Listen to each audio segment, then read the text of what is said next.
This man went from the streets to a normal home, but the transition wasn't simple, and neither is combating homelessness. But it also is not impossible. Here's the intimate details of homelessness unveiled. It flips into a bed, if you notice. The cold streets were a home for Gary Brandenburg. Get off the ground. For 40 years. Maybe I would have been a doctor, a lawyer, or jockey or something, you know.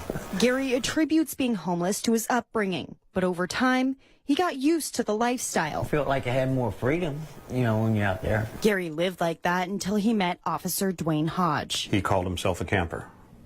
He did not want a roof over his head. Hodge is the homeless liaison for Cathedral City.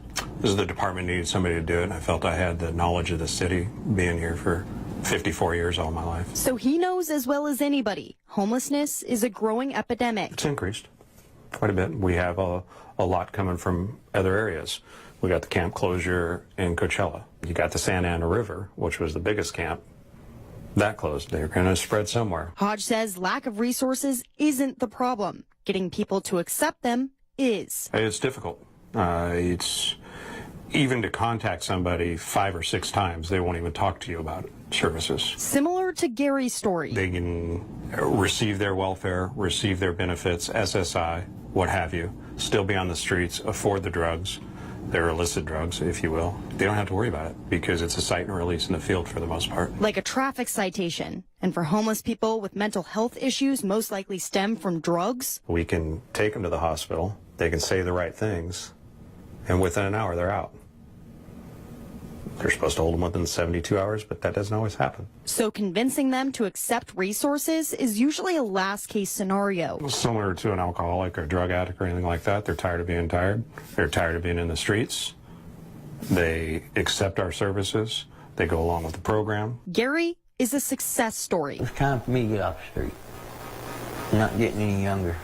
After months of visits from Hodge and other officers, He wanted to help me and told me I'm like your brother, you know, and I end up like this. Like this, in a real home. But the transition wasn't always easy. Well, I've been outdoors so many years, you know, you get used to that. So coming inside is like claustrophobia, you know. To make it feel more like home, he brought along his most valuable possessions. He's got a bad hip. Like his travel buddy. Zoomer. And partner. That's his name, Zoomer. To transition into a new lifestyle. This is my room here. To start over. I got a closet. It's kind of a little messy in there right now. To get on the right track and maybe camp out every now and then, for old time's sake. I got a patio, and I figure, you know, if I want to sleep outside, I sleep on the patio. Gary has been off the streets for about a year now. When people like him agree to a program that pulls them off the streets, they're automatically connected with a local organization in the community. One of those organizations being the Coachella Valley Rescue Mission. For NBC Palm Springs, I'm Daytona Everett.